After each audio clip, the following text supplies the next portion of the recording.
Eh, a ver, ¿a qué hora empezó esto? Menos cuarto, se nos fueron 15 minutos. Bien. Eh, vamos a ver si podemos por lo menos cerrar un par de ideas de Martínez de Oz desde Romero y poder ver como de alguna manera el efecto y los límites de la aplicación de las políticas del muchacho. ¿Alguien me da una mano así como intentando explicar rápidamente, obviamente, toda la parte financiera y por qué lo financiero es una política de desindustrialización? Yo, de hecho, me pongo en silencio y los dejo a ustedes recuperar un poco esto. Y el que no está hablando, vaya a la página 249.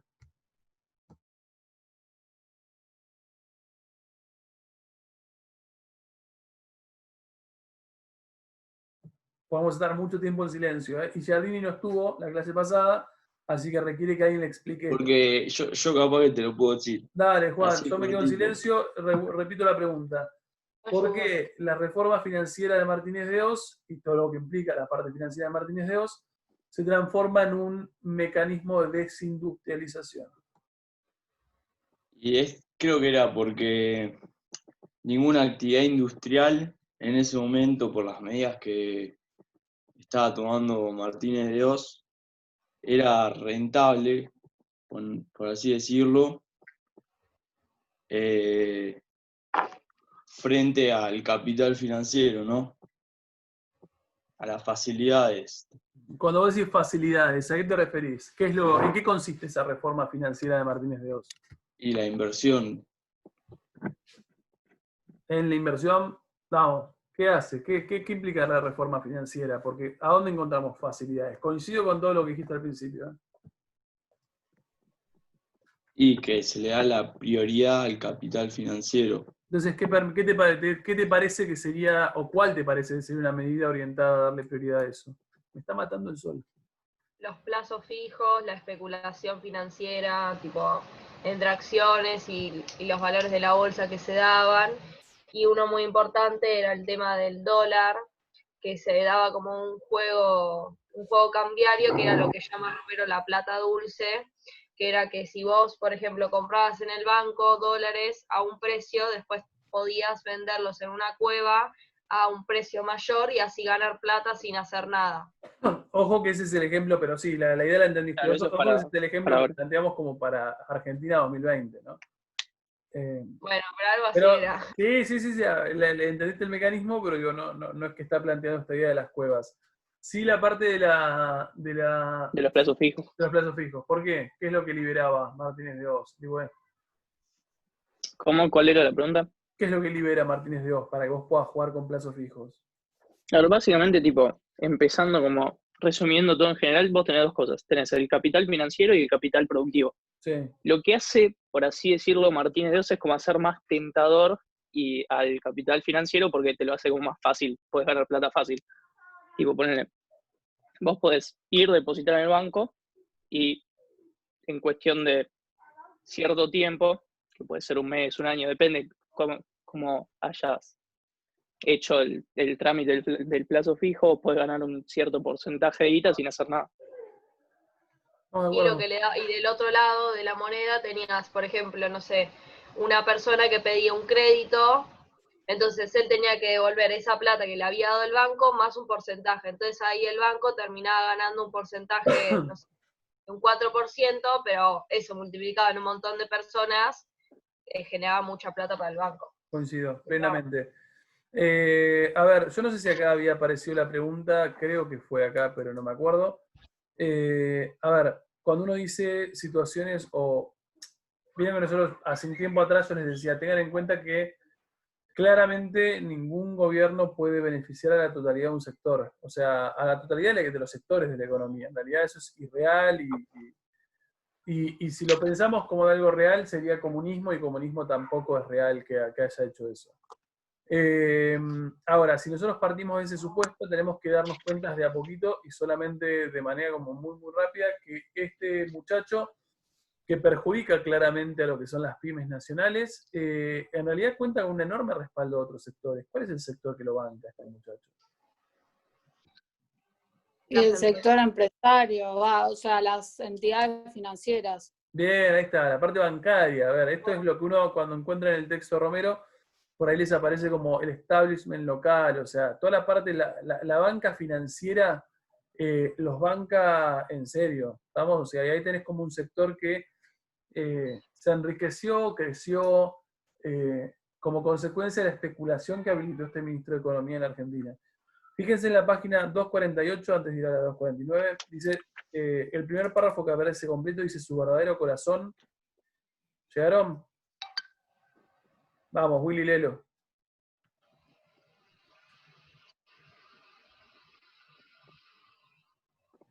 Sí. ¿Pudiste? Sí, no, Ah. no se me has muteado. Su verdadero corazón se hallaba ahora en el sector financiero, donde se lograron los mayores beneficios. Se trataba de un mercado altamente inestable, pues la masa de dinero se encontraba colocada a corto plazo y los capitales podían seguir del país sin trabas. Si cambiaba la coyuntura, de modo que antes la eficiencia o riesgo empresario, allí se premiaba la agilidad y la especulación. Muchas empresas compensaron sus fuertes quebrantos operativos con ganancias en la actividad financiera. Muchos bancos se convirtieron en el centro de una red de empresas, endeudadas con ellos y compradas a bajo precio. El Estado financiero... Punto. Ahí quedamos. Muchas empresas compensaron sus fuertes quebrantos operativos con ganancias en la actividad financiera. ¿Qué está diciendo? Están ganando plata fácilmente, Están perdiendo en lo productivo, pero están ganando. pero están ganando en lo financiero. Entonces, de alguna manera, hasta algunas empresas que ya están como en funcionamiento, Se van a virar. Claro, se van dando cuenta que incluso es más rentable jugar con lo financiero, que el contexto no está para que vos ganes. Fíjate, Willy, ahí volvemos a vos. Página 249, donde dice la economía real, destrucción y concentración. ¿Qué dice, Willy? Vamos, en cuanto a la economía real. En cuanto a la economía real, hubo un giro categórico. La idea de que el crecimiento económico y el bienestar de la sociedad se asociaban con la industria y el mercado interno fue abandonada. A la protección industrial se le achacó su falta de competitividad y se optó por premiar la eficiencia y la capacidad para competir en el mercado mundial. Se trataba de un cuestionamiento similar al resto del mundo capitalista, pero la respuesta local fue mucho más destructiva que constructiva. Bien, punto. ¿Llegaste hasta constructiva? Sí. Bien, pues me había perdido ahí.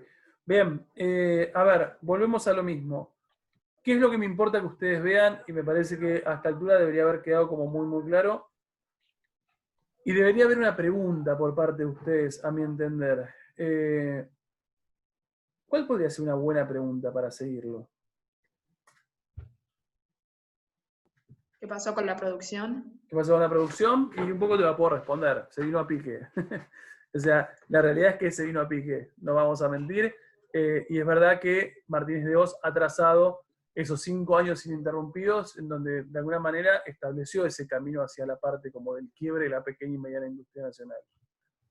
No todo, obviamente, ¿no? O sea, las que no logran como adaptarse. Siempre es una pavada decir esto, digo, pero cuando uno dice el quiebre de las pymes, a ver, tengan en cuenta que hay un montón de empresas argentinas que sí lograron adaptarse. Estamos, digo, pero las que no, eventualmente quebrarán. ¿Cuál es la otra pregunta que deberíamos hacernos? Digo, este mecanismo parece muy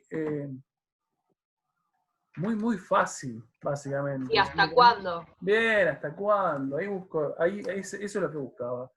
Es que a mí me hace acordar cuando mis papás me decían que el dólar estaba igual que el peso, sí. tipo cuando era el valor, yo decía, bueno, eran todos re ricos, tipo, si tenías la misma cantidad de dólares que de pesos, te hacías millonario. Y ellos me decían que en ese momento que no era tan así porque no todos tenían esos pesos tampoco. Tipo, No, era como una... es verdad eso, y también hay una realidad, cuando esto estaba 1 a 1, vos cobrabas algo así como 400 pesos. Claro, exacto, Entonces, a eso se refería. Cuando vos cobrabas 400 pesos era porque cobrabas 400 dólares. Entonces, tampoco es que cobrabas, viste, 60.000 pesos, si no sería como... Claro. Nada, me hubiese gustado estar en los 90 si era así. Pero no. Bien, ¿qué es lo que me interesa de la pregunta de José? A ver, acá nos va a pasar algo, y ojalá lo logren conectar con Anderson, y si se dan cuenta solo sería un golazo, que es, esto suena muy lindo, proceso de enriquecimiento bastante fácil, de hecho pasa a la historia como plata dulce.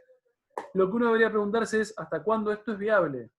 Y en la página 251 dice lo siguiente. Willy, ya sos vos hoy el lector oficial. Si bien el sector industrial. Si bien el sector industrial perdió mucha mano de obra, en el conjunto de la economía la desocupación fue escasa, tal como la conducción militar la había demandado el ministro. Hubo transferencias de trabajadores de la industria hacia los servicios y muchos ensayaron la actividad por cuenta propia. La mayor expansión se produjo en la construcción y sobre todo en las obras públicas. El gobierno se embarcó en una serie de grandes proyectos, aprovechando los créditos externos baratos, las obras del Mundial de Fútbol, autopistas y caminos, represas hidroeléctricas o centrales atómicas.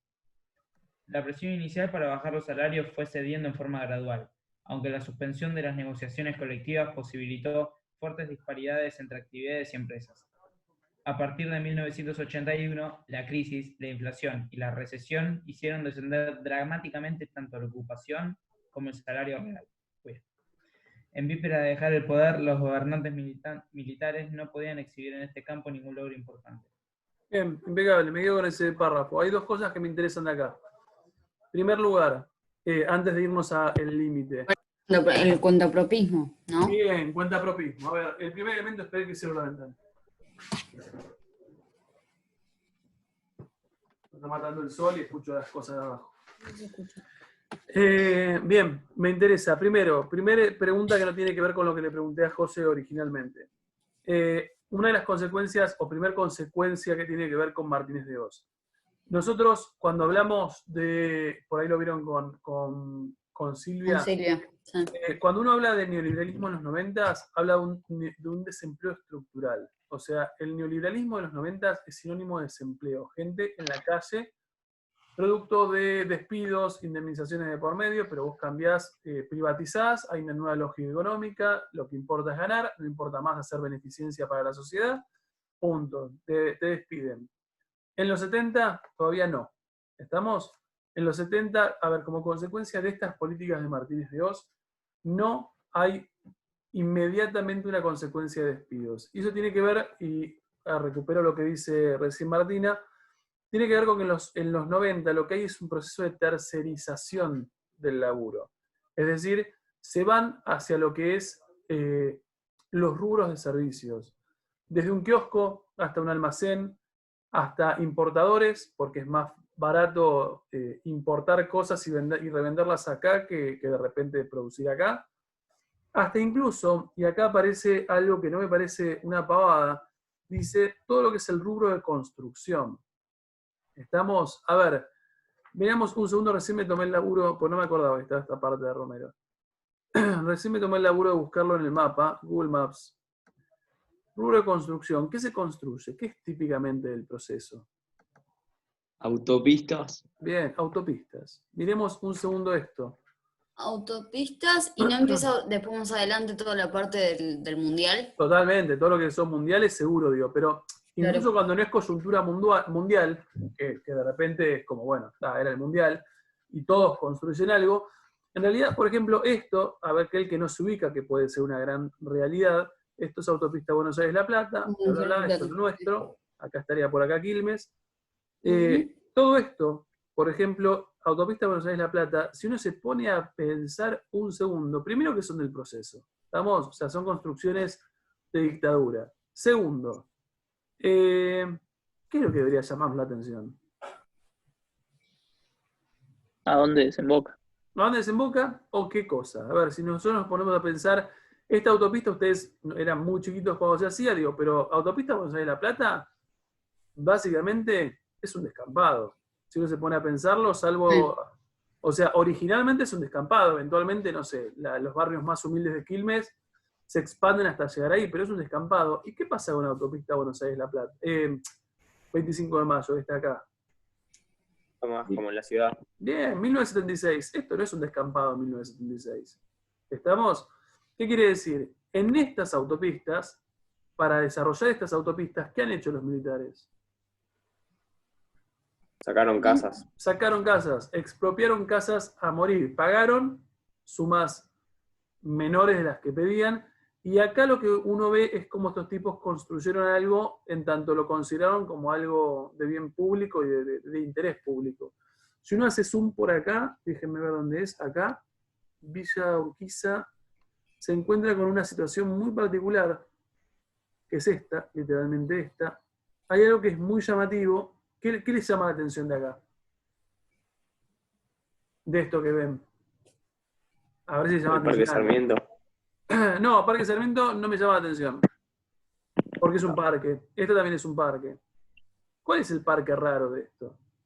De Villa Urquiza. El que es así, el que está Este. en diagonal. Este que está acá, Sí, no sé si es el que está diciendo Martina, es un sí, parque sí. a lo largo.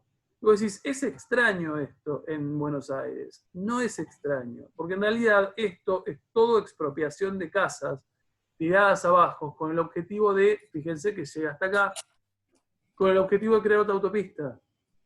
Obviamente no se llega a buen puerto, y esto lo sé yo no porque sea un gran conocedor, sino porque tengo un amigo que literalmente vive acá. Entonces, en este lugar de acá vos podés ver todo un parque larguísimo, y fíjense que da autopista. O sea, es extenso, y se conectaría con esto y se conecta con todo lo demás. Y ¿Qué se quiere decir? conecta después con General Paz arriba. Totalmente, se conectaría con Sí, General con Paz todo. si vos hubieses tenido otra autopista que cruzaría provincias, capital federal. A ver, datos pavos por ahí. Vos en el edificio este que yo tengo de mi amigo que vive ahí, lo que tenés es toda la parte como abajo, como lo que sería no sé si se llama lobby. ¿Cómo se llama la parte como Palier. común? Bueno, Palier. ya, el palier, ahí está. Como el palier y la parte de afuera, incluso también vos tenés todo decorado como con motivos como de lo que es la expropiación de ese territorio, que nada, implicó demolición de departamentos, gente que se iba, bla, bla, bla, y en realidad no llegó nada, simplemente hoy es un parque. A ver, a lo que voy es, tenés en ese sentido sí un tipo de actividad bastante fuerte que te permite de alguna manera como absorber esa mano de obra que está quedando liberada. ¿Estamos? O sea, como consecuencia de esas medidas neoliberales, bla, bla, bla. Y el otro elemento, y voy a lo que preguntaba José, ¿hasta cuándo vos podés mantener esto? Un poquito al final, Willy nos decía, pero a partir de 1981 la crisis, la inflación y la recesión hicieron descender drásticamente tanto la ocupación como el salario real, en vísperas se deja de poder, bla, bla, bla. A ver, ¿qué es lo que se marca en 1980-1981? Se marca el primer momento o la primera crisis, por decirlo de una manera, de este momento financiero de Martínez de Oz.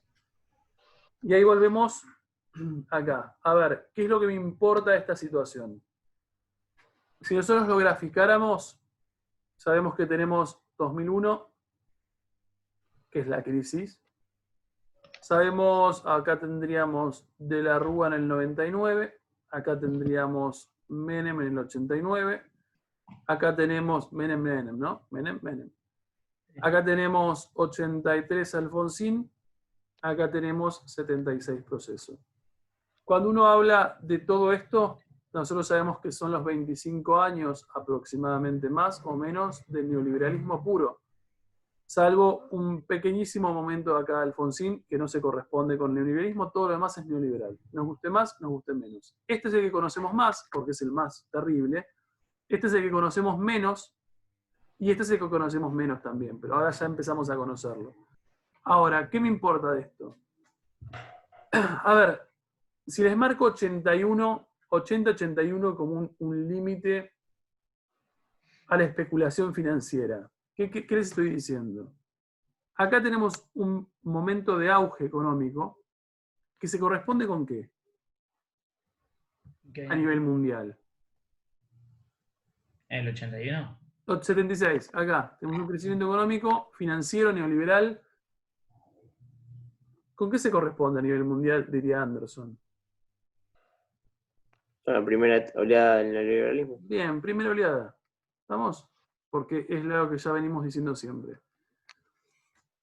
Ahora, para que haya una segunda oleada, sabemos que se tiene que caer la Unión Soviética, bla, bla, bla. La pregunta es, ¿por qué hay una segunda oleada? Por la caída de... Claro, por la caída de la Unión Soviética. Sí, pero ¿por qué? Digo, para que haya una segunda oleada, ¿qué tiene que haber habido antes? como que lograron quebrantar Bueno, el primero.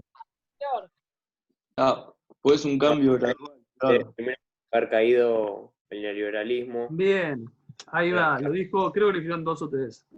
¿Para qué es una segunda oleada? Que es algo que no se preguntaron nunca y nunca se los plantea así. Tiene que haber habido un momento como de recesión del capitalismo neoliberal, porque si no, no hubiese habido una segunda oleada. Simplemente hubiese sido oleada neoliberal y punto. ¿Qué es lo que me importa que ustedes vean? El primer capitalismo neoliberal, o la primera oleada neoliberal, es un neoliberalismo financiero, que se corresponde con Martínez de Oz, que se corresponde con los Chicago Boys, y lo que genera es un crecimiento económico que encuentra sus límites en el 80-81, y a partir de acá empieza un proceso recesivo, y empieza a ser bastante complicado durante el periodo de Alfonsín. De hecho, Alfonsín se va del gobierno anticipadamente por el caos económico que no logra resolver, y cuando todo parece complicarse lo suficiente para este modelo económico, ¿qué nos pasa a nivel internacional? 89 muro de Berlín. Se cae el muro de Berlín, se cae la Unión Soviética, y eso genera, ¿qué cosa? Una segunda oleada. Segunda oleada. Claro, el capitalismo. Que eventualmente a nosotros se nos va a caer en el 2001. ¿Se entiende primera y segunda oleada? Sí. ¿Qué Perdón. dijiste, Luis? ¿Se nos va a caer qué cosa? A nosotros se nos cae en el 2001 la segunda oleada, cuando estalla la crisis. A ver, si se fijan en este esquemita que les estoy haciendo, este es el momento inaugural del neoliberalismo, este es el momento por excelencia que nosotros conocemos del neoliberalismo. Lo que no conocemos de la parte neoliberal es esta, y que se corresponde con ¿qué? ¿Cómo? Digo, nosotros conocemos esta primera parte, pues ya sabemos que es relevante para la historia neoliberal. Recontra conocemos esta parte. La que no conocemos tanto es esta. ¿Por qué no la conocemos tanto? Es como un entremedio entre las dos oleadas. Es como un entremedio entre los dos bloques fuertes de neoliberalismo, que no quiere decir que no sea neoliberal. Porque la realidad es que Alfonsín no se salva de ser neoliberal. Pero lo que me importa es que ustedes vean que en este momento está bastante complicado. Esta década del 80 es la que nosotros, historiográficamente, e incluso en economía, se define como la década perdida. Perdida porque... Me acuerdo que vos cuando veíamos Cilia, decías, a él y Alfonsín eran los dos presidentes que más lo llamaban como poco eficientes, o sea que si bien llegaron, era como que estaban ahí para hacer presencia, para que vos le decías así, no sé. Sí, a ver, ojo, Alfonsín tiene un montón de cosas muy piolas que después las veremos, por ejemplo, en torno a lo que es derechos humanos. O sea, Alfonsín económicamente es olvidable, pero a nivel de derechos humanos es muy interesante de analizar. Pero a lo que voy es, si vos le preguntás a alguien, más o menos sabiondo, o más o menos en tema, le preguntás, che, la crisis del 2001, ¿por qué proviene? En realidad, obviamente, rápidamente primero te va a decir de la Rúa, porque de la Rúa es el que le estalló todo y al fin y al cabo es el inútil que bla, bla, bla.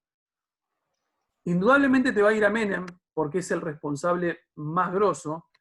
Nosotros ya sabemos que podemos también culpar a un Martínez de Oz, porque inició el camino. En el medio nos queda Alfonsín, que no es, a ver, no está instalado en la memoria colectiva como un tipo neoliberal. Sin embargo, no está instalado, pero porque potencialmente todo este periodo fue bastante malo. No es que uno dice como, uff, bueno, fue malo no, fue malo porque lo fue a nivel latinoamericano. Sin embargo, salvo este pequeño periodo que yo les marco acá, que es el momento Greenspan, lo cierto es que el ministro de Economía de Alfonsín, que fue Zurrubil, tiene políticas de ajuste. ¿Estamos? O sea, de achicamiento. Hay un montón de procesos ligados a achicamiento del Estado o a ajuste fiscal, sería. ¿Estamos de acuerdo? ¿Llegaron todos? Bien, lo único que me interesa que ustedes vean, y lo veremos la próxima clase, es como consecuencia de este límite que uno empieza a encontrar en el 80-81, lo que vos tenés es una gradual pérdida de legitimidad por parte de la dictadura. Progresivamente esa dictadura, que empezó siendo muy, muy legítima, encontrará como límites sociales, organizaciones que empiezan a surgir y empiezan a cuestionarlas. La que me importa que busquen para la semana que viene es Madres de Plaza de Mayo. ¿Estamos? Quiero que busquen quiénes son, cuándo surgen, cómo surgen, características de la organización en ese momento, que la comparen, ¿por qué no? Características de la organización actual. Vean si hoy Madres de Plaza de Mayo se parece o no se parece a la que originalmente fue en el 77. Busquen, podría darles el texto, porque me parece que es un tema bastante piola y bastante reciente, y me parece que pueden buscar ustedes tranquilamente información de internet. La ponemos en común el martes de la semana que viene, que tenemos historia probablemente de vuelta. ¿Estamos? ¿Dudas? Ok. ¿Consultas? ¿Planteos existenciales? Nada, adiós. Nos vemos el viernes. Bueno. Lean el texto de positivismo.